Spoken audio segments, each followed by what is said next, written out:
I'm Alex Lawson, sitting in for Thom, and I have the great pleasure of being joined by Congressman Mark Pocan on the line from the great state of Wisconsin.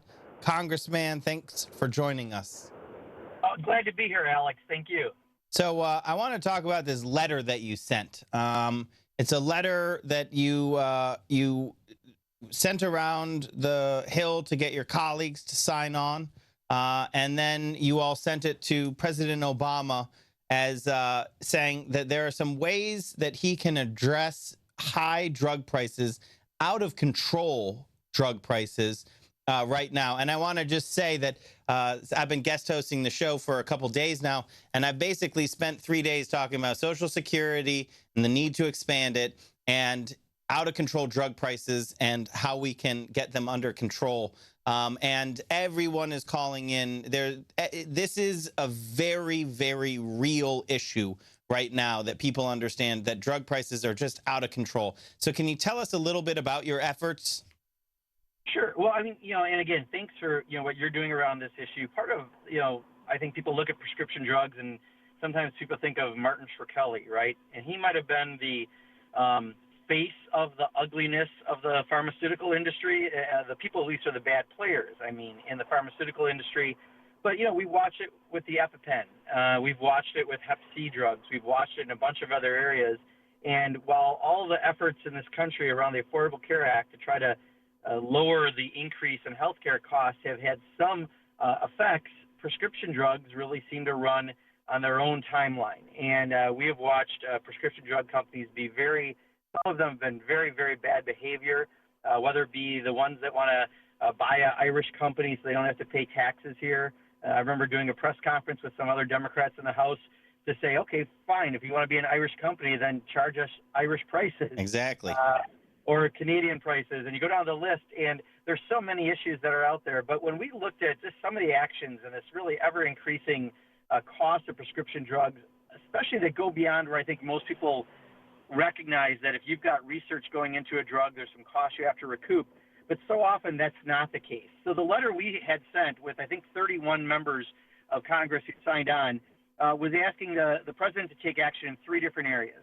One area is if a pharmaceutical drug has come to market because of the help of research by NIH. There was some authority under the Bayh-Dole Act that would allow them to get in there and maybe take away the ability for that company to do what they're doing with that exclusivity and the prices they're charging. Because let's face it, all of our tax dollars help to pay for that research to create that drug.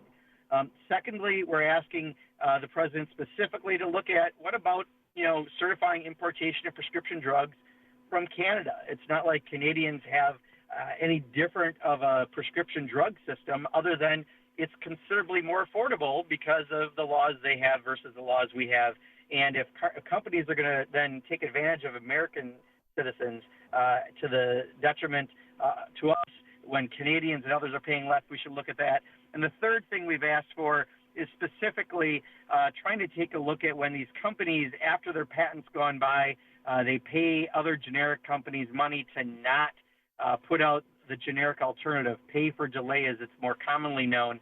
Again, none of these practices are what you'd expect are good business practices, but unfortunately we see them happening all too often, and that's part of the driver of prescription drugs, which I know you know very well, Alex, especially when it comes to senior citizens. Mm-hmm. We're paying a greater percent of their income on prescription drugs. My mom is 87, going to be 88 in a couple months. I remember for a while she was paying about $350 a month just for eye drops for what she had out of her $1,141 a month she gets in Social Security. We really have to address prescription drugs if you're going to, one, make it more fair for everyone, but especially watching out for seniors. And exactly. And folks on fixed incomes, the drug prices are going up 10% a year. The COLA, the cost of living adjustment, was just announced 2 days ago. It's 0.3%. Those two numbers are very far apart. These drug prices are literally unaffordable. I want to talk about this in kind of 2 different ways. One, all 3 of the things that you laid out, the policies that you laid out, these are all things that the president can do through existing law and authority. The Bayh-Dole Act, instructing the FTC to investigate anti-competitive behaviors, and then importation, emergency style importation, which would be the FDA actually certifying that. And all three of those are executive actions that can be taken. And I think it's important. I know that you and your colleagues in the Congressional Progressive Caucus are also pursuing legislative fixes as well. But these are, the need is to actually have two tracks at the same time right now, and they work very synergistically, because drug prices are so out of control that something has to be done. But there's so much money right now that it's difficult to actually take on pharma, I believe, in any one way, right? We need to actually, we need some executive authority. We need to come at it with new legislation. We need to block bad legislation. I know there's going to be an attempt in the lame duck to even extend those exclusivities that allow those out of control prices. There's some great state-based efforts like Proposition 61 in California. I'm going to talk about in the next half of the hour. All of this stuff at the same time needs to be done. That is the only way that we're going to take and win against pharma. But I'm very optimistic. That's what I wanted to just like lay out, that all of these things are great policies. Obviously, saying the FTC should, look into anti-competitive behaviors. They should do that right now. There's a cartel operating around insulin to artificially inflate the price or fix that price. They should be busted up. The price of insulin should not be hiked 5,000%. All of that is true. But I want to ask you if you think that I have rose-colored glasses on, because I'm optimistic right now. I think that we're going to get something done in the next Congress. You know, we don't know what that's going to look like yet, but it's more that I'm hearing this all over the place, that people are fed up, that the American people, where all power resides, are fed up with pharma getting away with charging whatever they want. Do you think that, is that what you're feeling out there in Wisconsin and around the country? Yeah, no question. 70, 80% of the people are easily with us on this, on polls that I've seen.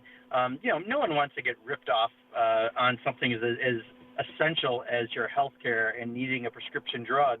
And while I think, we all are trying to be appreciative of the dollars that go in research and that we understand that that's got to be recouped by companies putting new drugs out there, there's a lot of bad behavior out there. And that's the behavior that the public really, really wants us to get a control of. So, I'll be more optimistic on November 8th, hopefully. But you're right, it is an all-inclusive approach, especially, this president's got a few more months to do things. And even though the next president, we'd like to see, them take action as well, I think often you don't find a president come out with executive orders right away because they try to work with Congress.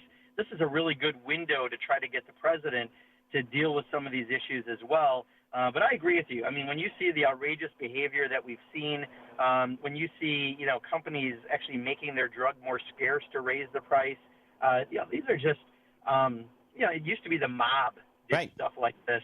And now it's pharmaceutical companies, and quite honestly, in some cases, it's pharmaceutical companies that we've thought were pretty respectable, and they've just decided if some in their industry are going to do bad behavior, they have to do it competitively. We're actually protecting the good players by doing this. I couldn't agree more, and I it is an industry-wide problem, and that's why it is exactly the role of government to step in here. You said that we respect that companies need to recoup their investment on research. And I somewhat agree with that, as long as it's reasonable. But I think it's totally not reasonable that the taxpayer right now is not recouping our investment on research.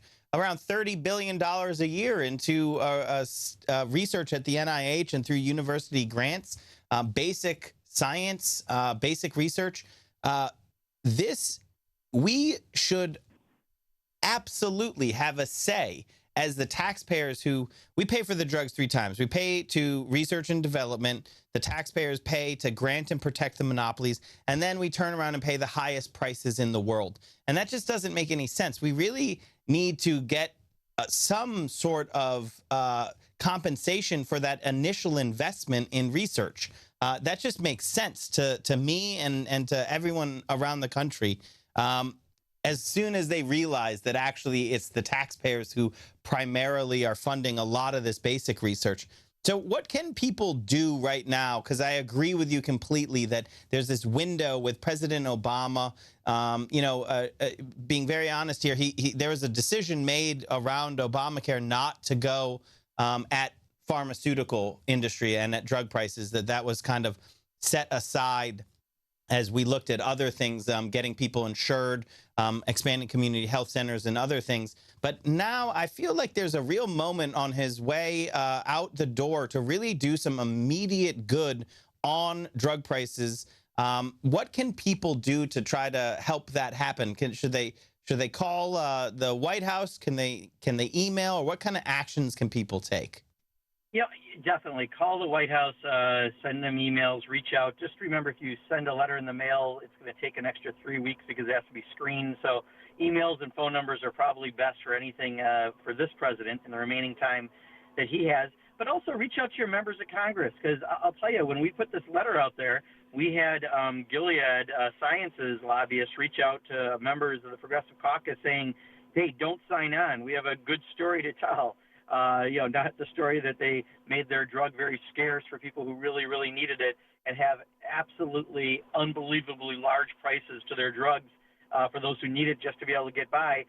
They try to suppress people signing on to the letters. So we need to make sure that members of Congress are ready too, because I agree with you. I think if not at the end of this session, things we have to fight, next session fighting for proactive things to make it so that people can afford the health care they need and the drugs they need has got to be a top priority.